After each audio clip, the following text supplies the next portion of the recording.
باعزید بستامی کہتے ہیں کہ میں نے اپنی ماں کے آگے ہاتھ جوڑے، میں نے کہا امی تیرے حق ادا کروں یا کہ اللہ کے حق ادا کروں؟ اپنے حق معاف کر دے، میں اللہ کو منا لیتا ہوں۔ ماں نے کہا جاؤ بیٹا۔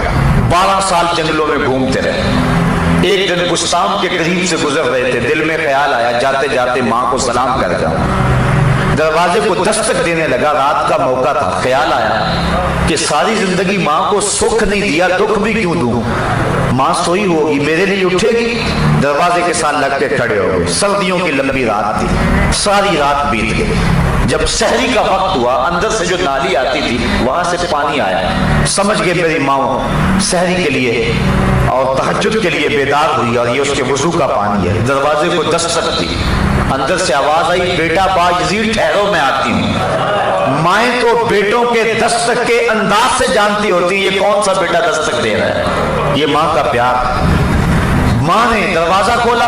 حضرت باعزید بستامی کہتے ہیں کہ پھٹے ہوئے کپڑے، پیوند لگے ہوئے اور بکھری ہوئی حالت۔ ماں نے جب دیکھا تو آنکھوں میں آنسو مٹائے۔ 12 سال کے بعد بیٹے کو دیکھا تھا۔ ماں نے جب دیکھا تو ہاتھ اٹھا لیے، کہا مالک میرا بیٹا بایزید تیری طلب میں نکلا تھا، تو نے ابھی تک اسے اپنا قرب نہیں دیا۔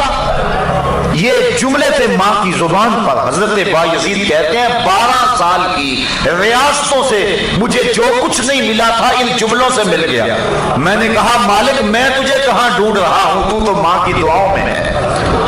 تو اگر والدین ناراض ہیں تو عبادت نہیں ہے۔ اور ایک روایت میں آتا ہے جس نے والدین کو تنگ کیا اور اس کے والدین ناراض تھے، قیامت کے دن وہ جنت کی خوشبو بھی نہیں پائے گا، اور جنت کی خوشبو 500 سال کی مسافت سے آنا شروع ہو جائے گی، لیکن وہ جنت کی خوشبو بھی نہیں پائے گا جس کے والدین اس پہ راضی نہیں ہیں۔ تو فرمایا پہلی چیز کیا؟ اللہ کو جو محبوب ترین عمل ہے وہ وقت پہ نماز پڑھنا ہے۔ دوسرا محبوب عمل بر الوالدین، والدین کے ساتھ حسن سلوک کرنا۔ صحابہ نے عرض کی ثم ایو حضور پھر کون سا عمل ہے؟ قال الجہاد فی سبیل اللہ، کہا اللہ کے راستے کے اندر جہاد کرنا۔ تو سب سے اولیت نماز کو، پھر اس کے بعد والدین کے ساتھ اس نے سلوک کرنے کو، اور پھر تیسرے نمبر پہ حضور نے جہاد کا ذکر فرمایا۔ حضرت سلمان فارسی رضی اللہ تعالی عنہ سے ایک روایت ہے، اور روایت بیان کرتے ہیں حضرت ابو عثمان رضی اللہ تعالی عنہ کہتے ہیں ایک دن میں حضرت سلمان فارسی رضی اللہ تعالی عنہ کے ہمراہ کسی سفر میں تھا۔ خزاں کا موسم تھا اور درختوں کی شاخوں کے اوپر جو پتے تھے وہ زرد ہو گئے ہوئے تھے۔ ایک درخت آیا جس کی ایک شاخ لٹک رہی تھی اور جس کے اوپر زرد پتوں کا گہنا تھا۔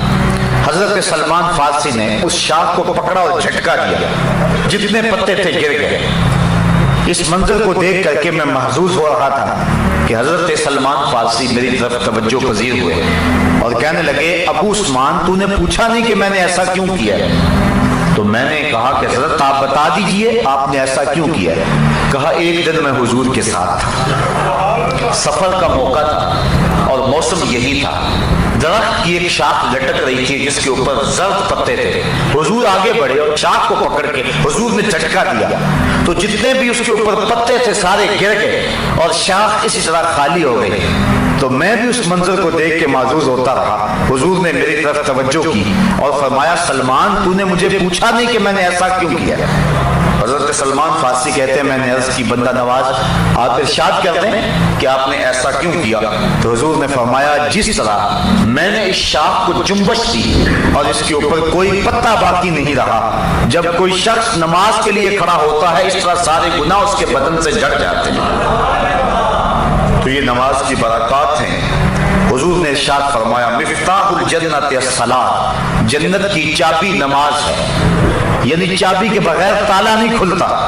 تو اگر جنت میں جانے کی آرزو ہے تو پھر نماز کی ادائیگی کا مزاج بنانا ہوگا۔ نماز کی ادائیگی کا مزاج بنا لیں گے تو یہ جنت کو کھولنے والی ہے۔ مفتاح الجنہ، جنت کی یہ چابی ہے۔ بلکہ حضور علیہ السلام نے ارشاد فرمایا اول ما یحاسب بہ العبد یوم القیامہ الصلاۃ، قیامت کے دن بندے سے سب سے پہلا سوال نماز کا ہوگا۔ اگر پہلے سوال کے اندر انسان بے بس ہو گیا تو باقی معاملے تو خراب ہو گئے۔ اور جس نے اس کے جواب کے اندر آسانی پائی اس کے باقی معاملے بھی اللہ ٹھیک فرما دے گا۔ تو قیامت کے دن بندوں سے سب سے پہلا سوال جو ہے وہ نماز کا ہوگا۔ اور میرے اور آپ کے آقا و مولا نے فرمایا حبب الیہ من دنیاکم ثلاث، لوگوں تمہاری دنیا سے مجھے صرف 3 چیزیں پسند ہیں، الطیب والنساء وجعلت قرۃ عینی فی الصلاۃ، خوشبو، منکوحہ عورتیں، اور میری آنکھوں کی ٹھنڈک نماز میں رکھی گئی ہے۔ حضور نے نماز کو اپنی آنکھوں کی ٹھنڈک قرار دیا، بلکہ نماز کی برکات کا عالم یہ ہے کہ حضور نبی رحمت صلی اللہ علیہ وآلہ وسلم نے ارشاد فرمایا، حضرت ربیہ بن قعب اسلمی رضی اللہ تعالی عنہ حضور کی خدمت میں حاضر تھے اور حضور کی خدمت کیا کرتے تھے۔ تو حضور نے فرمایا سل، کوئی سوال کر لیجئے، مانگ لیجئے، ہیں آج وہ مائل بعطا، اور بھی کچھ مانگ، اللہ اکبر، سل، مانگ لیجئے۔ تو حضرت ربیہ نے کیا مانگا؟ حضرت ربیہ کہتے ہیں فقلت، تو میں نے عرض کی، اسألک مرافقتک فی الجنہ، حضور یہاں جس طرح مجھے آپ کا قرب حاصل ہے جنت میں بھی آپ کا قرب نصیب ہو جائے۔ جنت کا لطف تو تبھی نصیب ہوگا کہ اگر آپ کی مرافقت نصیب ہو جائے۔ تو حضور علیہ السلام نے فرمایا او غیر ذالک، یہ تو مل گیا، کچھ اور مانگ لو۔ اللہ اکبر۔ تو میں نے عرض کی فقلت هو ذاک، میں نے کہا حضور بس یہی کافی ہے، جنت میں آپ کا قرب مل جائے تو مجھے اور کیا چاہیے؟ شاید اسی کا نام ہے توہین جستجو، ہو منزل کی تلاش تیرے نقش کفے پا کے بعد، اگر آپ کا قرب نصیب ہو جائے تو مجھے اور کسی چیز کی طلب رہتی نہیں ہے، کوئی بھوک ہی نہیں باقی رہتی۔ میں نے کہا بس حضور کافی ہے، ہوا ذاک، بس کافی ہے۔ حضور نے فرمایا فَأَعِنِّي عَلَى نَفْسِكَ بِكَثْرَةِ السُّجُودِ، تو فرمایا کہ کثرت سجود کے ساتھ میری مدد کرنا، یعنی اگر تم جنت جانا چاہتے ہو میں تمہیں وعدہ دیتا ہوں، لیکن یہ نہیں کہ میرے وعدے پر تم جنت کی آرزو میں، جنت کی خواہش میں جو میں نے تم کو وعدہ دیا وہ وعدہ پورا ہوگا، لیکن اس کا یہ مطلب نہیں کہ تم سجدے چھوڑ دو۔ فرمایا اس وعدے کی تکمیل کے لیے تم نے میری کثرت سجود کے ساتھ مدد کرنی ہے۔ تو جنت کی چونکہ چابی ہی نماز ہے، اس لیے حضور نے حضرت ربیہ کو جنت کی بشارت دینے کے بعد بھی یہ بات کہی کہ کثرت سجود سے تو نے میری مدد کرنی ہے۔ کچھ لوگ حدیث کا پہلا حصہ تو بیان کر دیتے ہیں، اگلا حصہ چھوڑ دیتے ہیں۔ حضور نے وعدہ جنت دیا، لیکن اس کا یہ مطلب نہیں ہے کہ وعدہ جنت کے بعد وہ سجدوں کو چھوڑ دے۔ حضور نے 10 صحابہ عشرہ مبشرہ کے لیے وعدہ جنت دیا ہے، لیکن اس کے باوجود وہ نماز کے معاملے کے اندر کبھی کسی سستی کا ارتکاب نہیں کیا کرتے تھے، بلکہ وہ بہت زیادہ کثرت کے ساتھ سجدے کرنے والے تھے۔ حضور نبی رحمت صلی اللہ علیہ وآلہ وسلم نے ارشاد فرمایا، اور ایک حدیث سنیے، اس کو روایت حضرت عبداللہ ابن عمر رضی اللہ تعالی عنہ فرماتے ہیں کہ صلینا مع رسول اللہ صلی اللہ علیہ وسلم المغرب، ہم نے حضور کے ساتھ مغرب کی نماز پڑھی، فرجع من رجع وعقب من عقب، کچھ لوگ چلے گئے اور کچھ لوگ مسجد میں ہی بیٹھے رہے۔ فجاء رسول اللہ صلی اللہ علیہ وسلم مسرعا، حضور تشریف لائے اور حالت یہ تھی کہ حضور بڑے تیز تیز قدم اٹھا کے جہاں صحابہ بیٹھے تھے ادھر آ رہے تھے۔ اور پھر حضور نے جب صحابہ کو دیکھا، قال ابشروا، فرمایا مبارک ہو، خوشخبری ہو تمہیں، ھذا ربکم قد فتح بابا من ابواب السماء، تمہارے رب نے آسمان کے سارے دروازے کھول دیے۔ یہ تمہارا رب ہے اور اس نے آسمان کے سارے دروازے کھول دیے ہیں۔ یباہی بکم الملائکہ، اور وہ فرشتوں میں فخر کر رہا ہے تمہاری وجہ سے، فرشتوں کے اندر اللہ فخر فرما رہا ہے۔ اور کیا فرما رہا ہے؟ یقول، وہ کہتا ہے انظروا الی عبادی قد قضوا فریضۃ وهم ينتظرون اخرى، اللہ فرماتا ہے اور میرے بندوں کو دیکھو،